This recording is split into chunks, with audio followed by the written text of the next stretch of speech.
अध्यक्ष महोदय, मैं आपका धन्यवाद देना चाहता हूं। प्लीज अध्यक्ष महोदय, अध्यक्ष महोदय, अध्यक्ष महोदय, अध्यक्ष महोदय, मैं आपका धन्यवाद देना चाहता हूं।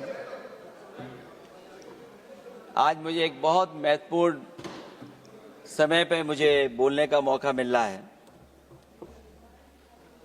अध्यक्ष महोदय, मैं अभी भारतीय जनता पार्टी के माननीय सदस्य को भी सुन रहा था, उनके वरिष्ठ सदस्यों को भी और माननीय मंत्री जी को मैंने सुना है और इस महत्वपूर्ण विषय पर उन्होंने अपनी बात रखी है। समाजवादी पार्टी महिला आरक्षण के पक्ष में है और समाजवादी पार्टी का इतिहास रहा है कि हम लोगों ने हमेशा महिलाओं को आगे बढ़ाने के लिए काम किया है। हमारे नेता जिनकी विचारधारा पे हम लोग आगे बढ़ रहे हैं, डॉक्टर राम मनोहर लोहिया, उन्होंने हमेशा जेंडर जस्टिस और सोशल जस्टिस की बात की है। हम समाजवादी लोग जेंडर जस्टिस और सोशल जस्टिस के पक्ष में हैं और महिलाओं का आरक्षण 33% हो उसके भी पक्ष में हम लोग बोल रहे हैं और ये लड़ाई हमारी निरंतर चल रही है और कहीं न कहीं आरक्षण हमारी पीढ़ी के आह्वान को और मजबूत कर रहा है। लेकिन जिस तरह की बातें हमें सुनने को मिल रही हैं, अब भारतीय जनता पार्टी नारी को नारा बनाने की कोशिश कर रही है। भारतीय जनता पार्टी इस आरक्षण को लेकर के भाजपा अपना नारी का नारा बनाना चाहती है और बदलने की कोशिश कर रही है। जिन्होंने नारी को अपने संगठन में नहीं रखा, उनके मान सम्मान के लिए कैसे रखेंगे? और अगर ये बात गलत है, अध्यक्ष महोदय, जिस पेरेंटल संगठन से आप निकले हैं उसमें मान सम्मान के लिए संगठन में कितनी नारी हैं ये बता दें आप। और इनका, क्योंकि पिछले कई वर्षों से अध्यक्ष जी ये सरकार में है और मैं सुन रहा था माननीय मंत्री जी को मैं सुन रहा था, उन्होंने बहुत सारे योजनाएं, बहुत सारे कार्यक्रमों की जानकारी दी। लेकिन अगर हम दुनिया के आंकड़े देखें, जेंडर इक्वलिटी में हम कहां खड़े हैं, हम 146 में 127वीं जगह पर खड़े हैं। और अगर हम इनके खुद के सरकारों को देखें अगर, तो अध्यक्ष महोदय, इनके 21 जगह सरकारें हैं। 21 जगह यूनियन टेरिटरी और स्टेट मिलाकर के और सहयोगी दलों के साथ मिलकर के 21 सरकारें इनकी हैं। भारतीय जनता पार्टी ये बताए कि उनके 21 स्टेट में जहां सरकारें उनके सहयोगी साथियों के साथ चल रही हैं, कितने मुख्यमंत्री इनके बने हुए हैं?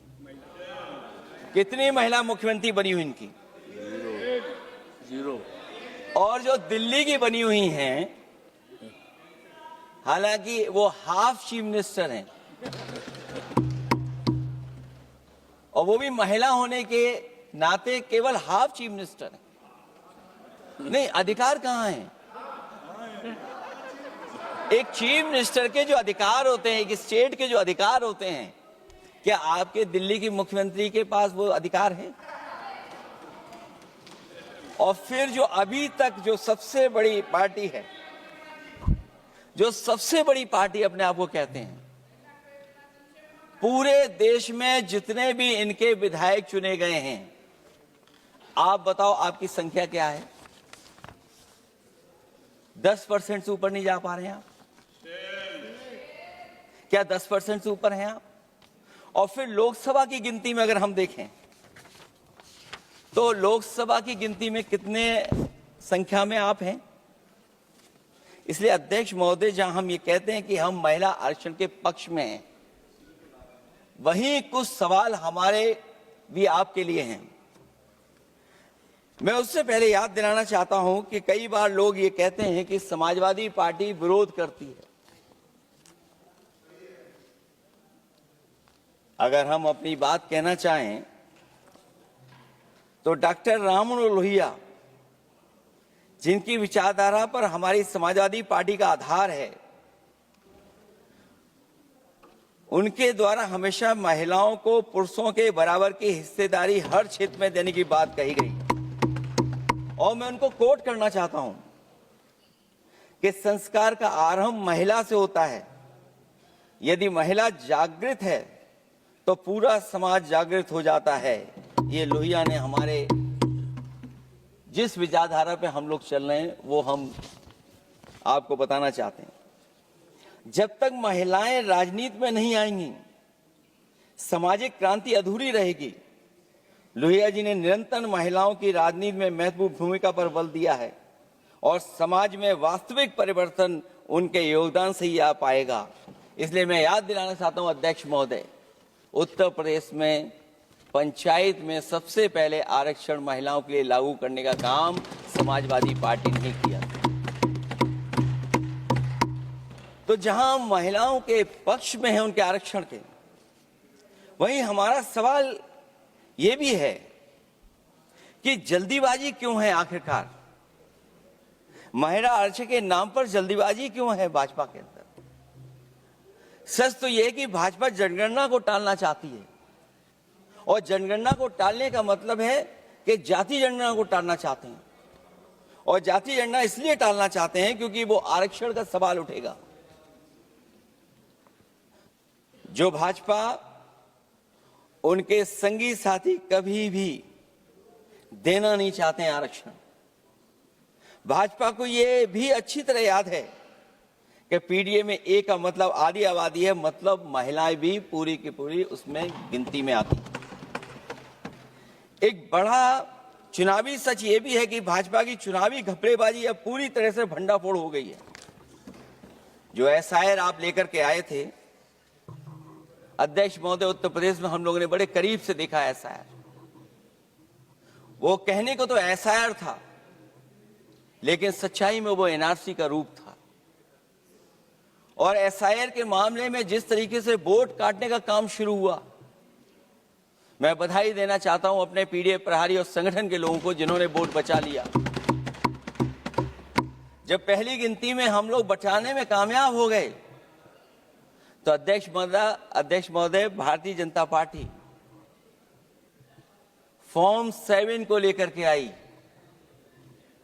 और फॉर्म 7 उन्होंने ऐसे बांटना शुरू किया,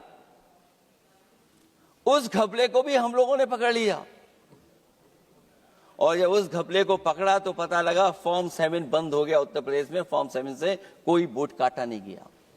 अध्यक्ष महोदय, जो फॉर्म 7 काटने के लिए जिससे दस्तखत कराए थे भारतीय जनता पार्टी ने, उस व्यक्ति को दस्तखत करना भी नहीं आता है। अध्यक्ष महोदय, जो एसआईआर के बहाने फॉर्म 7 लेकर के आए थे, जो फॉर्म 7 दस्तखत करा करके वोट काटे जा रहे थे उत्तर प्रदेश में, जब पकड़ा गया, हम लोगों को जानकारी मिली, हम लोगों ने उसको प्रेस के सामने लेकर के आए और चुनाव आयोग को शिकायत की। फॉर्म 7 से वोट कटना रुक गया, लेकिन अभी भी उस पर कोई कार्रवाई नहीं की जिसने उसके नकली दस्तखत कराए थे। अध्यक्ष महोदय, इससे तो लगता है कि